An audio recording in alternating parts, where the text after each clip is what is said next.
I'm excited to have an exciting conversation with Professor Joel Pearson out of Australia about his latest discovery around pupil response and how it may be used to detect aphantasia. So without any further ado, I'd like to welcome Professor Joel Pearson. Thanks for joining us again. Hey, Tom. Good to see you. It's great to be here. Good morning, good evening, good night, wherever people are tuning in. Yes, all over the world. It's about 11 p.m. here in Central European, and very early for you there in Australia. So cool to see people joining from all over the world. Why don't you just take it away, Joel? I guess we'll do a short overview of the research, and then we'll get into a little bit of a discussion about what that research means and answer a little Q&A from the community. Yeah, so, sounds good. Everyone's here. We need a few more minutes, or we're good? You know what? I think we'll just we're a few minutes after. It's okay. Let's just go and so people. I've got a few slides. I'll share that in a sec. Yeah, in 1 second. So just if people haven't seen this paper, we had a preprint out sort of last year or so, and then the official paper came out more recently.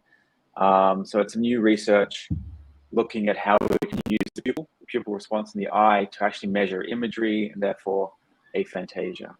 So I'll share a couple of slides and we can go over that, just the details, the exact sort of data from the experiment, and then we can just rock and roll and chat about what it means, what we can do next, or anything else really. So awesome. Let's jump onto those slides. Okay. I'll throw them up on screen. I'm going to pop off, and I'll be back when you're done with the slides. Great. Thanks, Tom. So here's the question: can we use the eyes to measure imagery? And we began doing that with what will probably seem like a very simple sort of experiment. So in this experiment, we're not using pictures of apples and oranges or the Eiffel Tower or anything like that.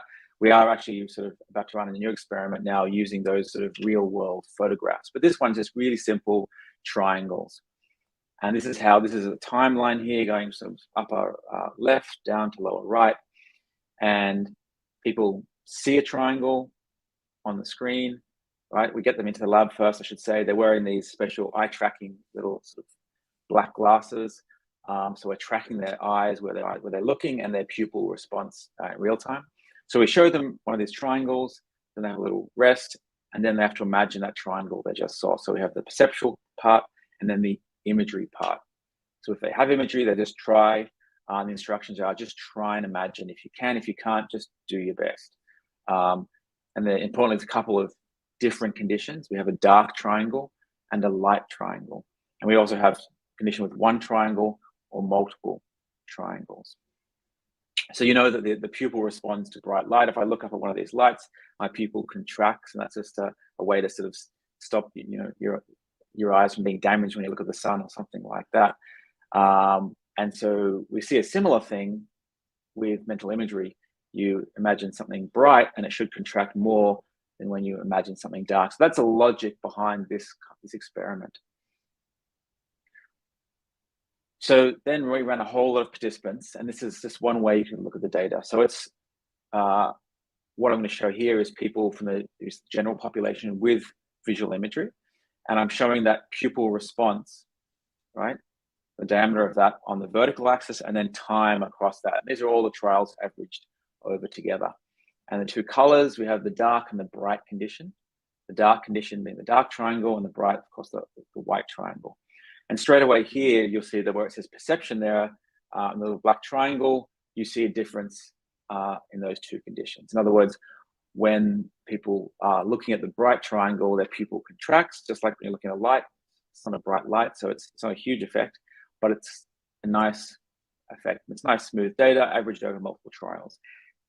Then we look over to the right, the imagery period. What's going to happen when people are imagining the dark or the light triangles, people with visual imagery? And we see there's a difference there. So let's just zoom in a little bit. And again, we see that same difference. So there's more of a contraction when people are imagining the bright triangle compared to the dark triangle.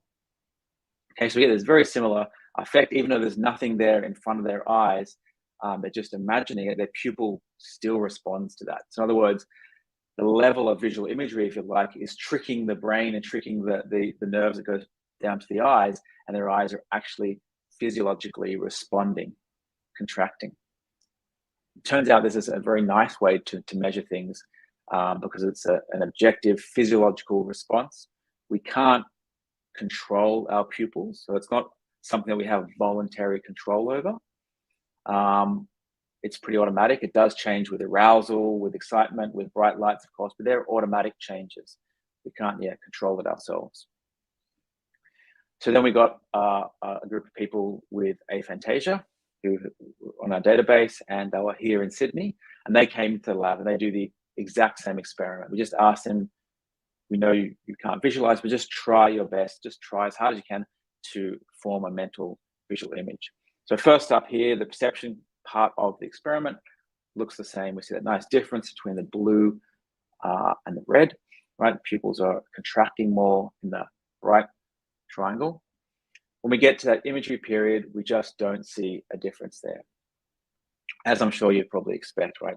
So we see it with people with imagery, we don't see it with people without imagery. So that's a very nice sort of way to measure, potentially measure imagery and potentially measure aphantasia. And one of the important things in the papers we've published over the last few years on aphantasia, people have asked a lot of questions, mainly academics. How do you know that those participants in your study are actually doing what you ask? Maybe they can imagine and they're just not trying, or maybe for some other reason they're just not doing it, right? And it's something we have to sort of, those kind of criticisms or questions in science we have to deal with. Now remember, I mentioned the one or multiple triangle condition, and that turns out to be really interesting here. So here's a bit of a, sorry, but there's a lot of data on this slide, but all you really need to know is while there's no difference between light and dark for people with aphantasia, there is a difference between the one triangle and the set size 4 or the 4 triangle condition. In other words, when there's more triangles, everyone has a pupil response. And there's data to back this up, that this is like an effort or a cognitive load, as it's called in science. The effort, as there's more things, you have to try harder to imagine it. And it turns out that this same effect seems to happen whether you have visual imagery or you don't have visual imagery. And so it's a nice way to know that all our participants in the study are trying, and they're putting the same amount of effort and cognitive load, as it's called, into the imagery task, right? So only those with visual imagery show the brightness difference, but everyone shows this set size effect with the triangles. So that's nice to see. It's nice scientifically to understand what is going on. I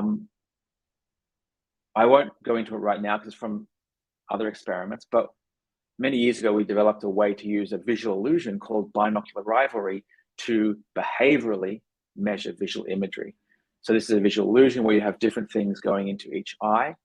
And we've published many, many papers, 20 plus at this point, using that as a way to measure different aspects of visual imagery. So as part of this experiment with the pupils, we measured the pupil response and then compared that to different types of other measures of visual imagery. So 1, vividness ratings, and 2, this binocular rivalry thing. Just because we wanted to know that when people have visual imagery, how does this pupil response relate to other measures of visual imagery? So first up is the vividness ratings. And this is not sort of a questionnaire done outside the experiment. This is trial by trial ratings of vividness. So as each person did that trial, while we're tracking their eyes in real time, they also hit a button and said, oh, that was quite vivid, or that was not very vivid. And then we can compare those moment by moment, if you like, ratings of vividness to this on the vertical here, pupil difference scores. And we see a nice significant linear relationship.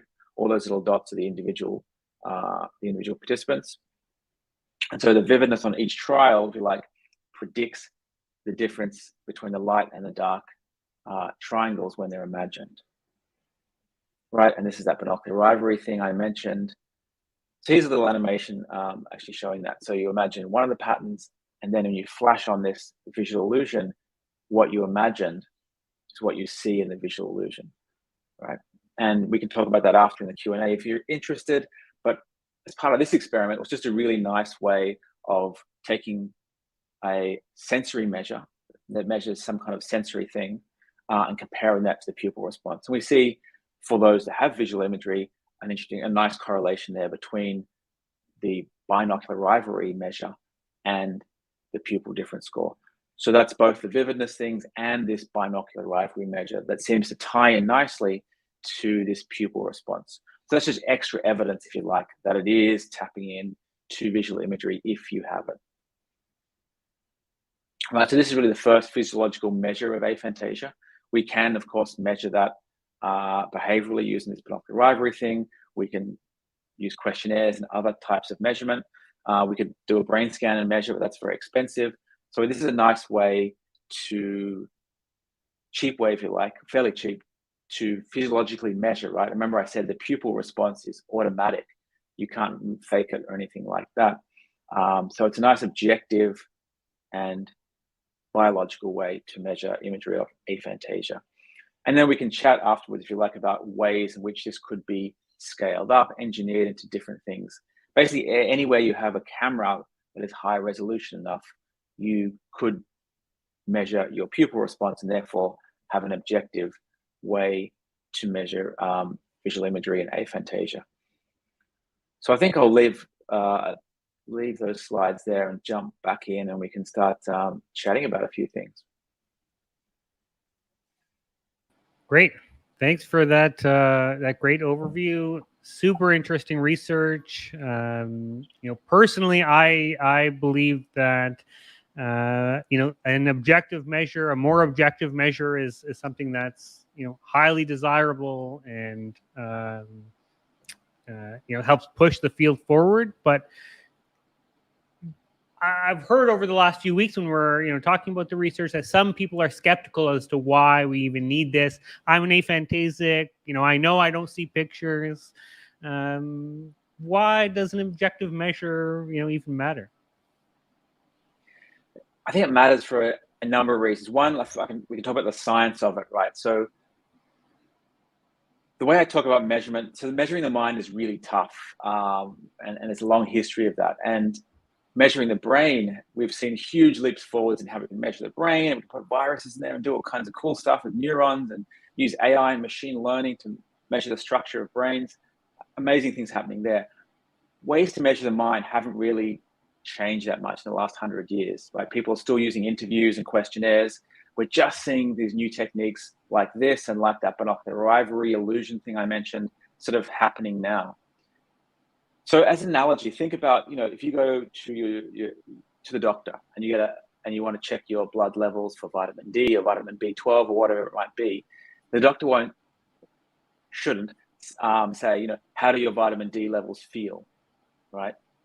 Sort of rate on a 1 to 5, how are they feeling? Because they could do that, but it's probably not going to be that accurate, right? You need an objective blood test. You need to take the blood from someone, to spin it out, and to look at the particles and molecules, shine light through it, do a whole bunch of things, right? When you look at the brain, you use a scanner, you use a microscope, you use a bunch of different things. So we need something like that for the mind. It's just that we need more accurate and objective measurement like that. So a blood test for the mind is how you might think about it, or a microscope for the mind. The other way to think about this is that something called metacognition, which is a fancy way of saying thinking about thinking.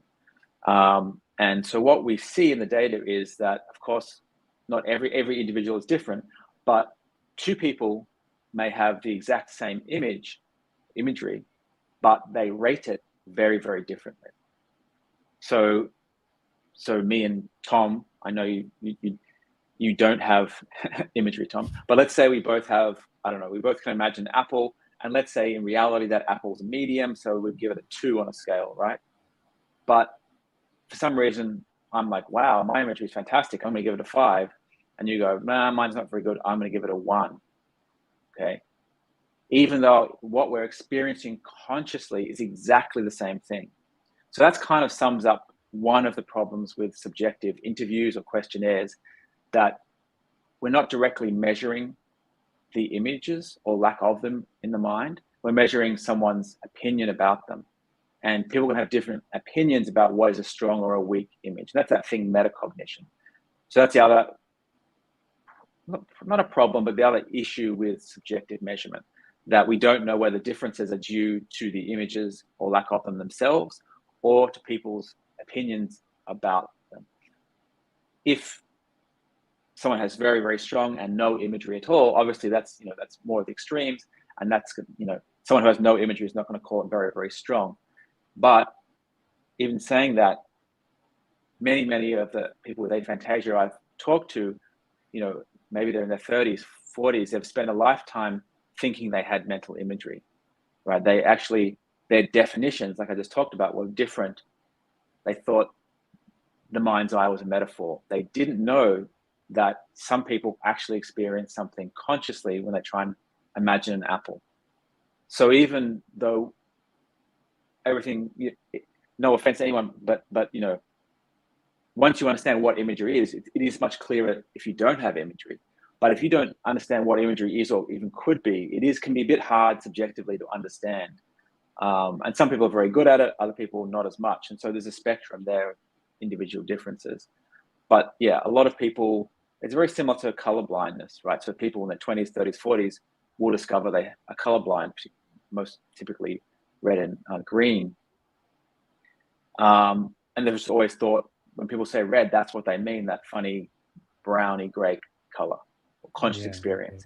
And so it's similar for aphantasia. So for those reasons, I think we do need objective physiological measures like a blood test for the mind. Yeah, super interesting, especially because it seems it's more than just you have imagery or you don't. There's actually a relationship between the imagery strength and the level of pupil dilation.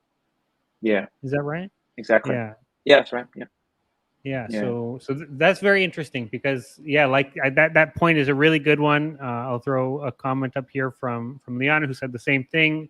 Really good point that, we could be seeing the exact same thing, but using different language or rating it differently because you don't know what the full spectrum is. So as an aphant, I don't know really what imagery is. I can kind of think about it, but I don't experience it. And I'm going to assume that's probably the same for everybody, is you don't really know what the imagery experience is like, for someone else. So this helps put you on a scale in relation.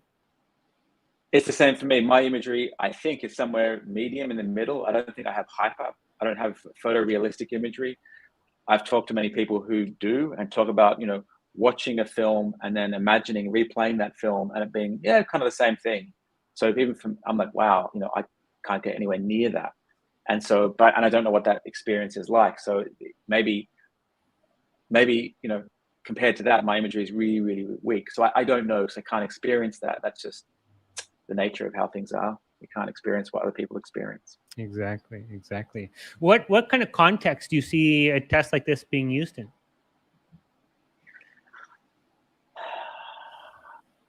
I think potentially if we can engineer, webcams and cameras on phones and things like that, then I see a future where everyone could use it more or less anywhere. Obviously, probably not outside in the bright sunlight. You probably need to be in a dim room. So that kind of at-home test that we could run and test imagery, potentially you combine it. Once you can test things and measure them objectively, you can track things over time. You can track them, see if they go up or down. You can track them during training regimes and things like that. So once you have a good measurement thing, then everything opens up. You can do all kinds of interesting things with it. And let's build on that. There's a question from Paulina. I'd love to hear more about how we can scale this and carry out this test in non-lab conditions. So what do you think the potential is for that at-home device? Can you talk a little bit about that? Yeah, I think there's huge potential there. I think what's a good analogy? I mean, if the engineering works, and I don't really, with the tech we're seeing in phones just going up, stepping up every year, it's not going in the other direction, right? So it's going to be the hardest to make it work right now, and it's only going to get easier and easier, and the data's going to get better and better over time. So yeah, the potential is huge. I think we can make webcams, we can make phone cams do this kind of thing, and then it's just a matter of what we do with that data and how we integrate that, what kind of thing it looks like, how much fun it is, how much of it like a game, or what it's like. Is it like doing a medical test, or is it like playing a more socialized game? We don't know that yet, but yeah, I think there's huge potential for everyone to be able to measure their imagery or lack of it objectively and reliably at home, anywhere. We'll probably, like I said, we'll have to be in a sort of dark environment because our pupils can go a little bit haywire when we're looking at staring at bright lights. So that would be, the only catch.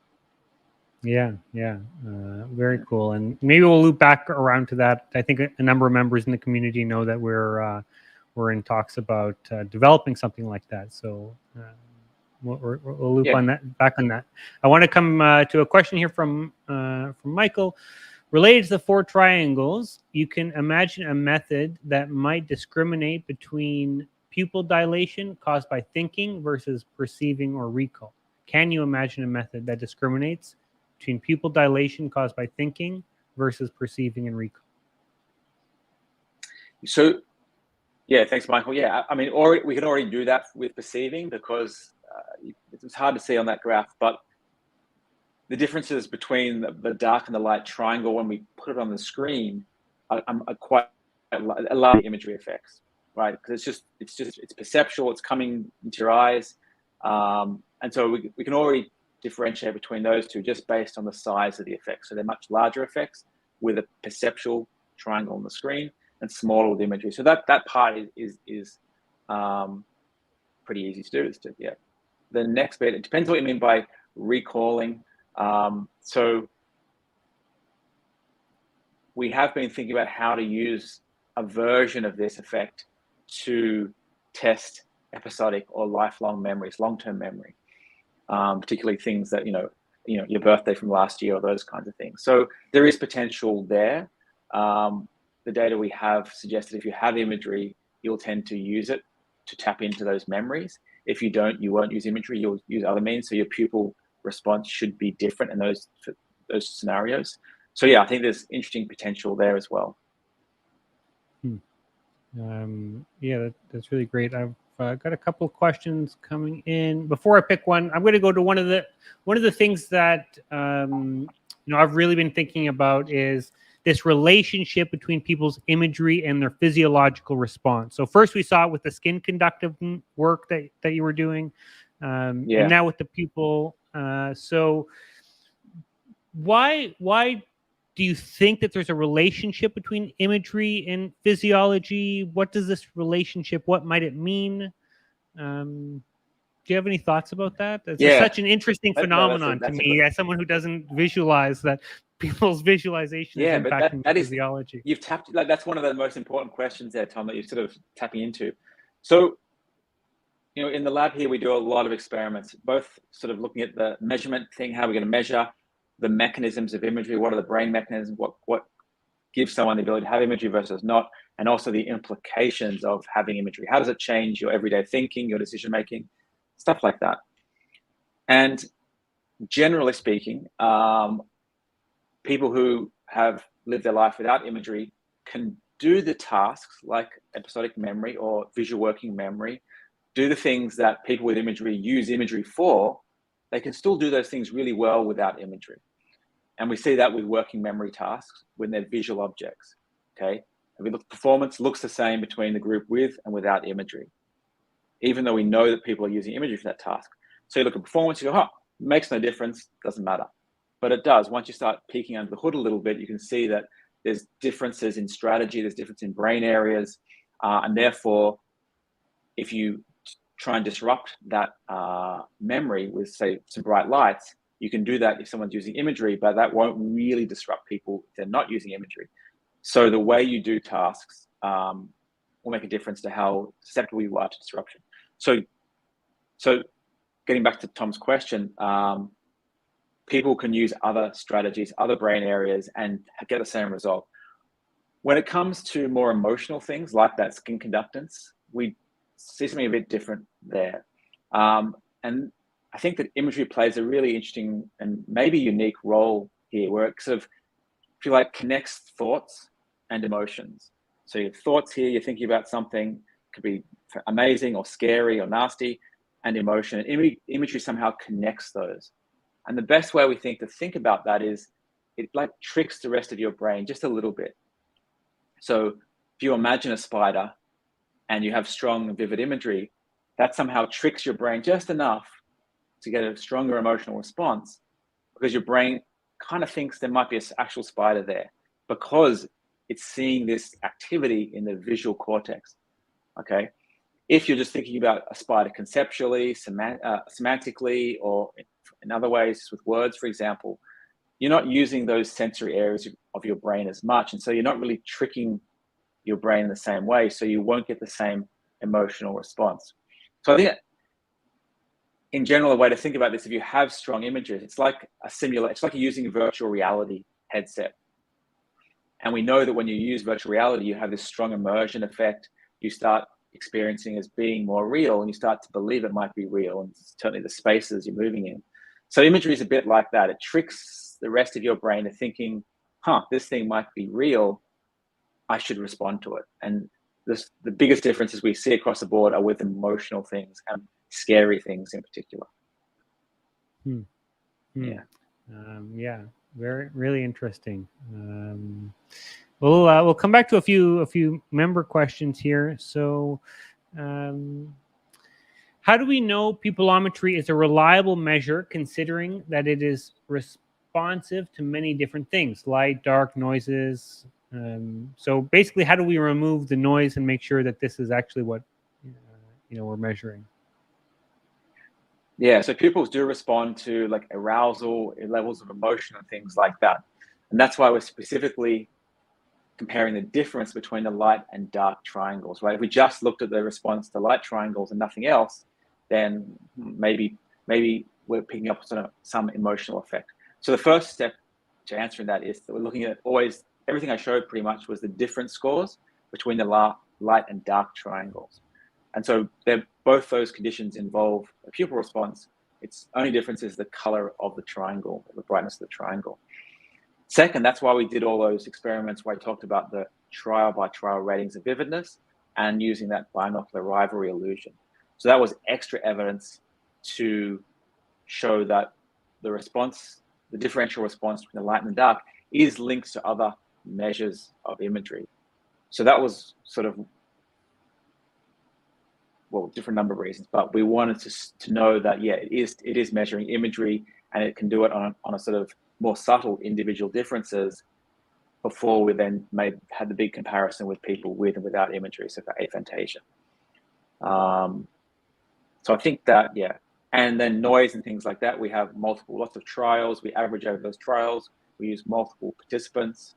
So that's why the scaling things, when we want to scale this and use this kind of test on a single person, the engineering challenges are, how do you take the noise out? How do you get enough? How many trials do you need? And how can you take the noise out of the environment, the bright lights, the emotionality, those other things? And so it can work on a single individual at a high % accuracy. So that's sort of the engineering challenges around that, because you don't have a group of participants. Yeah. Lots of things we can do with the tech, I think, to solve those problems. But can pupil measurement be used to ascertain imagery vividness along the spectrum? So yes, the research showed, right, that levels of imagery vividness determined level of dilation.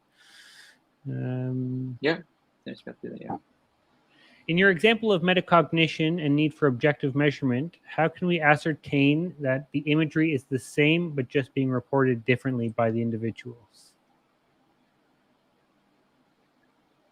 So the imagery is the same, but so sometimes people report the same, let's say the same physiological measure differently. Other times they might report it equally. So we've seen this in the lab a few times now. So we've tested a lot of people now using this binocular rivalry visual illusion thing. So that's a behavioral objective measure of imagery or lack of it. And now we're sort of collecting more and more data in different types of pupil response. And so what we do find occasionally, just only a handful so far, but we have found this a few times, that people will come into the lab and say, yep, I definitely have aphantasia, I can't see anything. We'll run them on this binocular rivalry thing, and they'll get a high score. They'll get pretty strong priming. And we're like, huh. And we've seen that, I think, once also with the pupil response. So every now and again, we do see something like that, where people believe they have aphantasia, but for some reason, they are getting priming and they are getting a pupil response. Now, that's only been, like I said, a handful of people, not many. The next interesting question is, well, I don't want to go ahead and say, well, they're just misreporting. They don't understand what vividness is, what aphantasia is. Maybe not. It could be something else going on. So there's this other idea of unconscious imagery that could be driving these effects. And maybe, we don't know enough yet. We're collecting data on this, and hopefully we'll know soon. But maybe there is some space there for unconscious imagery. So that would be imagery, a literally image in my visual cortex that we are not aware of. So there's some evidence for that in people with imagery. The question is, could that exist in aphantasia, or maybe even a class or a subtype of aphantasia where people are not conscious of their imagery? Doesn't mean it's the same for everyone, right? But a subclass where people have an image there, they're just not conscious of that. So as an analogy, we've known for a long time that we can do perceptual sensory experiments where we can show people something in one eye, we can flash something bright in the other eye, and they never experience the thing, but their brain is still processing it, right?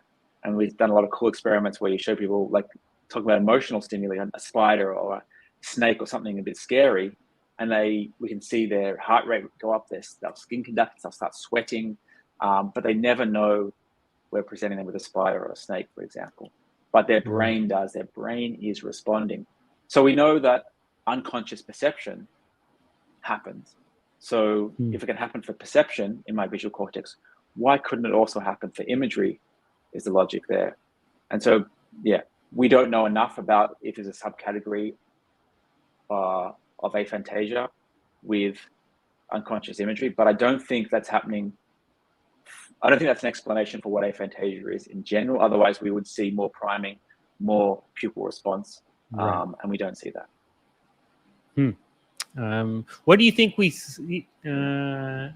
what do we say to people who may think that they have aphantasia, or say they have aphantasia, but they take the test and they get these low scores? Like, how should we think about they get the high score, or?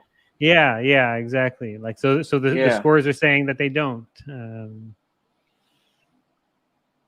What do we? I think it's really interesting. So me personally, I think it's really interesting because it might tell us, we might discover a new category of aphantasia. I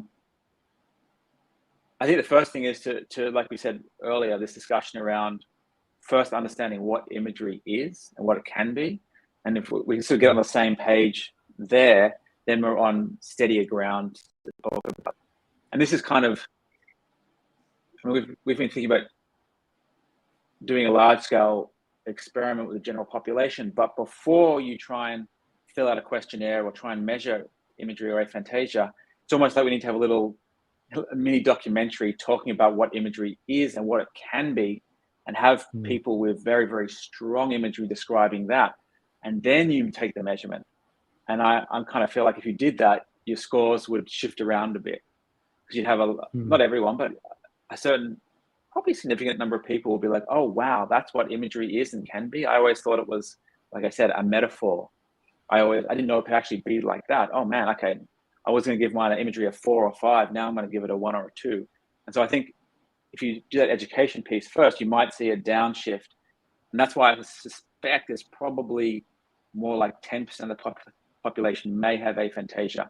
I think the experiments that people have done so far haven't done that education piece first, so it doesn't tap into those people that don't have a good idea of what imagery could be. So if you're not aware, there's a couple of studies out there showing sort of like 2 or 3 up to 4 or 5% of the population might have aphantasia, but it doesn't really get around that education, understanding what imagery could be issue. So I think you need to do that first to get a true understanding of the percent of the population. That would be a significant difference. And it is true. I have had those conversations where people question, do I visualize? Oh, maybe I don't think I visualize, but then you walk through it, you have a discussion, and they're like, oh wait, actually, yeah, I do. I can do that. And so there is I think a big lack of general awareness about imagery. The fact that there are even individual differences in this domain is probably missing from the public consciousness. So it's interesting to think about what that lack of information, what the impact of that is on, especially on the subjective scales and things like this that people are filling out. Between Mike is asking, between binocular rivalry and pupil response, which test do you think provides the best measurement? That's a good question. That's a good question. I don't know the answer yet. We haven't compared. We haven't sort of head-to-head comparison, head-to-head race. We know that the binocular rivalry illusion is stable. We've done test, retest over a 2-week period, and we've seen that there's a good retest reliability, as they call it. We haven't finished doing that with the pupil response yet, so it's too early to tell. They're both objective, although the pupil is more physiological, it is more biological. It's measuring something directly. Your pupil is part of your brain, so it's measuring kind of your brain, if you like. So it's too early to tell, but everything else being equal, I would probably predict that something that's measuring physiology would be better, whatever better means, maybe more useful. Yeah. Cool. Okay, we've got a couple of questions here. Paulina asks, can aphantasia be classified as a neurodiversity? Yeah, I think the answer is clearly yes. And you'll see that, on Twitter and other places where people use the word diagnose or disability or disease or anything like that, I'll say, no, let's not use those kind of words, because it's not in that class at all. So it is part of the normal diversity, if you want to say, neural diversity, cognitive diversity, mind diversity, whatever words. But I think it is part of the normal experience of life, and we do see these differences. Like I mentioned before, there are cognitive implications for how people make decisions and do things in their life.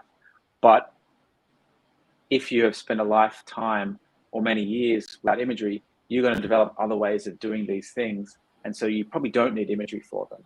That's why with the working memory experiments, the visual working memory experiences, the performance is exactly the same, right? There's no lower performance, even though these two groups are doing things very differently and using different parts of their brains and different strategies, all that kind of stuff. Performance is about the same. So that's kind of the trend for most things we're seeing. So I think that puts in the class of, yes, neurodiversity.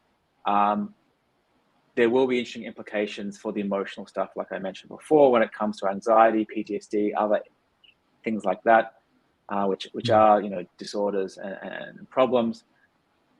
The data suggests at the moment in favor of having aphantasia, if you like, the silver lining, or if you want to, would be that without imagery, you should be less likely to get PTSD. Doesn't mean you won't get it. That's not the case, right? But the main sort of way PTSD is typically defined and discussed is with intrusive and traumatic images that just pop into your mind, right? There are subtypes of PTSD that don't need the images, but most people, most of the time, describe it like that. And we know from data we've seen that predicts there's a big difference between male and female. I think you're almost twice as likely to get PTSD if you're female, unfortunately, after going through a trauma. But also the vividness of your imagery does predict the likeliness of and severity of getting PTSD after a trauma. So those two things, those pieces of the puzzle already suggest that if you don't have imagery, then you're probably less likely to get PTSD. You're more I don't want to use the word resilient, but something like that to a trauma. Doesn't mean, again, that you won't get PTSD. There are many cases of people with aphantasia and PTSD. It just takes a slightly different form. But overall, with the population, the probability should be lower. Yeah. Advantages, pros and cons, columns, ticks on each side of the column. So like most things in life, I think. Paul asks, what if you use like an orange, bright orange, instead of the black and white illustration triangle? So why? Maybe you can review why you used a very simple shape and color rather than something bright and colorful. Yeah, great question, Paul. But we are doing that experiment at the moment. Actually, we're doing that with a range of like cups and you can't see that, cups and fruit and different things like that. We're also trying it with famous landscapes, the Eiffel Tower or the Colosseum, that kind of thing. But for the initial experiment, we wanted to use very simple, controllable things. So in science, we want to take out as much noise as possible, and the way to do that is to use sort of these very, abstract and kind of boring shapes that we can completely control. So they're very easy to control: the brightness, the shape, how big they are on the screen, all those parameters. And also, people aren't going to have strong or weak emotions attached to them. So that we want to take this into using real world objects, like I said, the Colosseum, the Eiffel Tower. But let's say you had a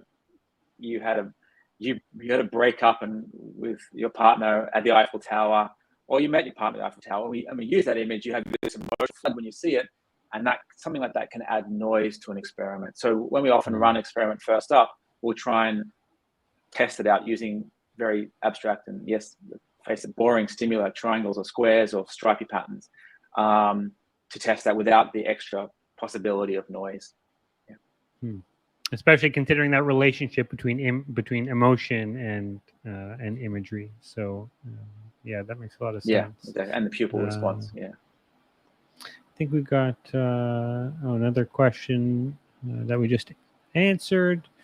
Any thoughts on a physiological measure for other imagery types? So could a similar effect for auditory, olfactory? I'm sure it gets harder the further down the list you go, but so there's a couple of things. So one, in whether it be imagery or visual perception, most of the time experiments start in the visual domain for a number of reasons. One is there's more things we can do in vision. There's more illusions, optical illusions far outnumber any of the illusions for the other senses.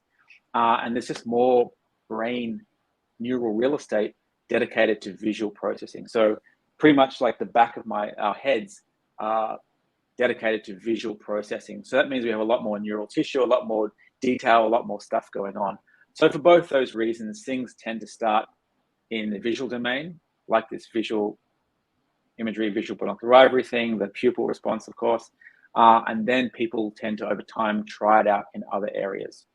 So there are sort of auditory illusions, if you like, that you can use to imagine a sound, and then you have an auditory illusion and see how the sound influences that illusion. And so you can use those kinds of things in a similar way to binocular rivalry. Could we use the pupil response with auditory imagery? I mean, we haven't tried it, but I worry that while you might see an effect, I don't know whether it would be directly related to the auditory imagery, or it would be related to something that is getting pulled along with that. What do I mean by that? So if I say, hey, imagine a rooster crowing, and you go, oh, okay, yep. If you have a mind's ear and you can have auditory imagery, you imagine the rooster. But then we often see the rooster visually along with the sound. And so there's the other thing, that you can have the type of involuntary imagery, visual imagery, that gets pulled along by that sound, right? So there are many sounds which have the visual object comes for free along with it. And so there's evidence that if you play a sound, you kind of get some activity or some response in visual cortex. So you have to be careful.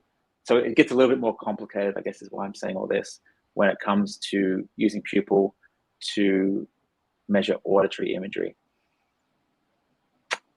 That being said, that there may be analogous or a way to measure without using brain imaging, something in the ear or some blood flow, some kind of response like that we could try and develop an objective measure, but we don't know yet.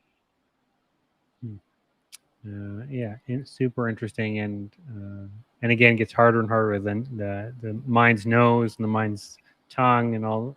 There are a bunch of individual differences in all these domains. So yeah, lots of work to be done.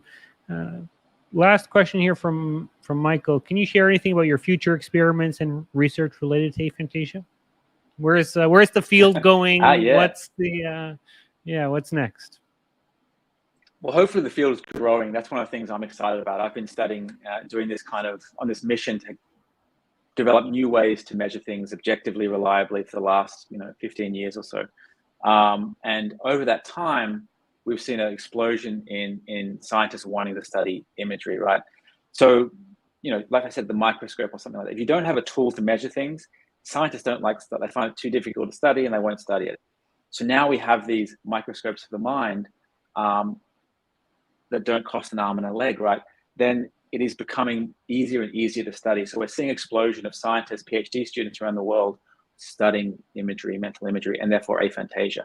So that is sort of the broad picture of what we're seeing. It's very exciting.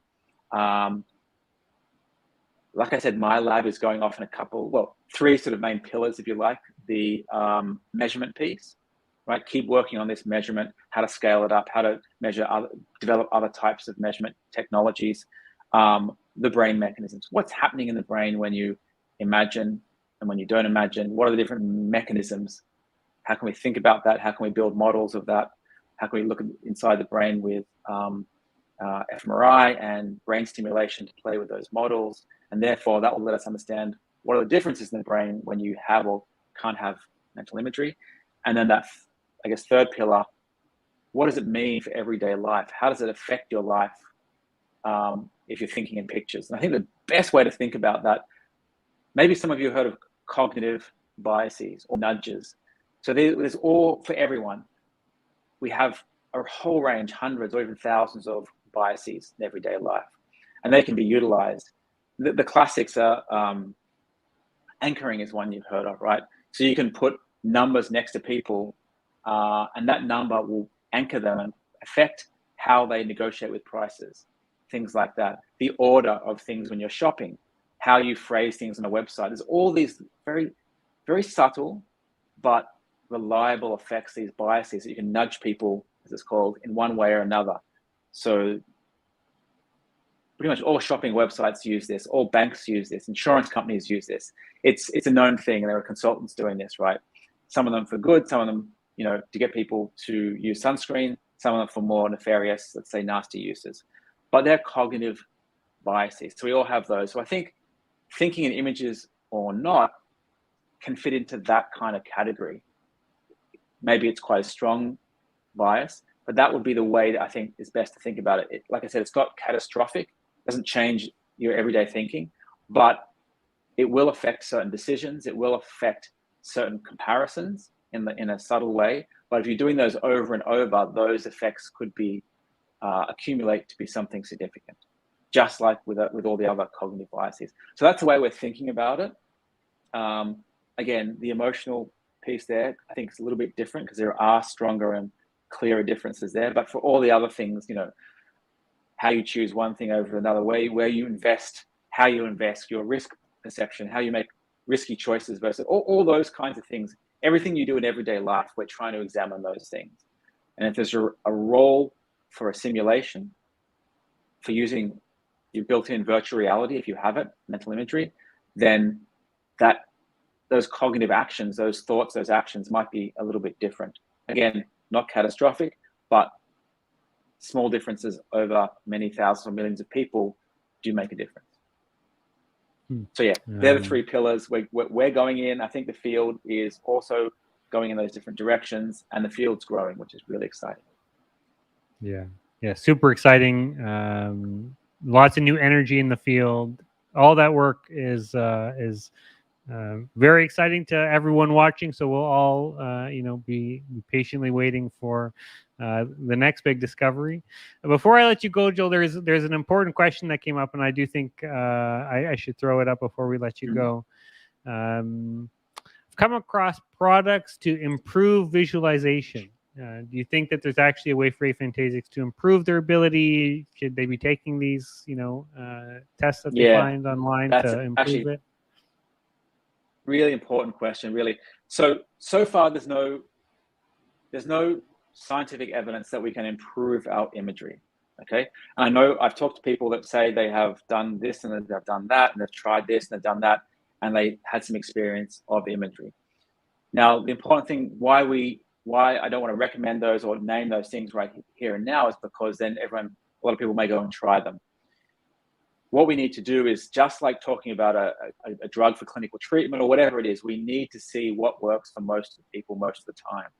And while there is individual differences, we need to understand those and see what works for the majority of people and understand why it works.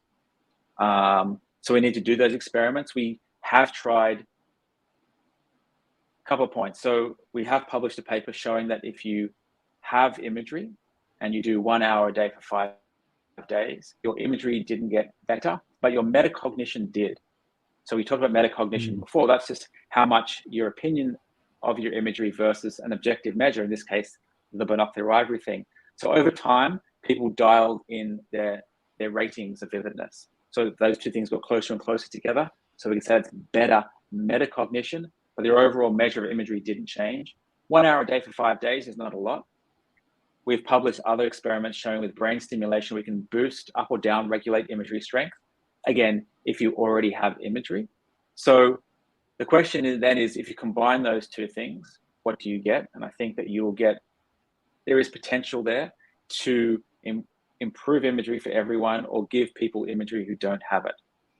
Okay, the second piece of that, why we haven't done it yet, and we've planned this for a long time, is that, like I said before, imagery is involved in anxiety and it's heavily involved in PTSD.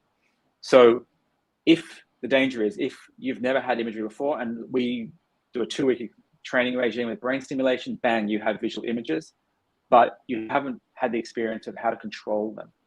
So you're sitting there trying to have your cup of coffee in the morning and these images are going boom, boom, boom, boom, boom, right?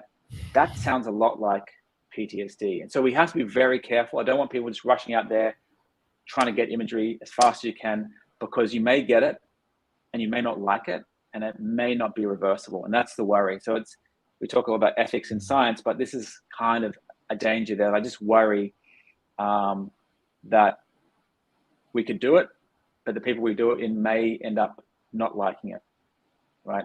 They may have imagery and that imagery will help them predict things or make visualize, imagine a certain thing. But if they're bombarded with these intrusive images, good or bad, then the way they live their life is going to be drastically changed, and that may be very difficult and maybe upsetting. So we need more research into that. Where we're probably going to start is a subgroup of people with aphantasia with something called acquired aphantasia. Those people that had imagery before and something happened and they lost that ability. So they've had some number of years experience with imagery.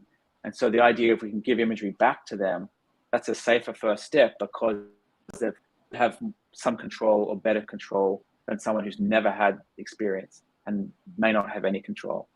So that's just, at the moment, anything you see people advertising or asking for money for training regimes, there's no published peer-reviewed scientific data to back that up. And two, just be careful with what you try, because if it does work, then you may wish it didn't work.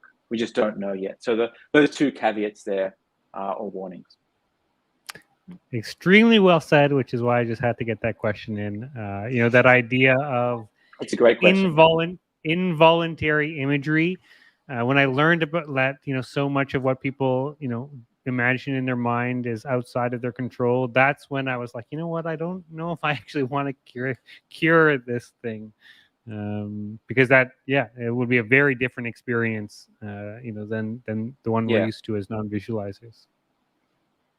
Absolutely, and it drives the emotional response more strongly, like we've talked about, and that's kind of also a key part of the puzzle. So while you can have intrusive images that are non-visual, they're just the concept of this or that.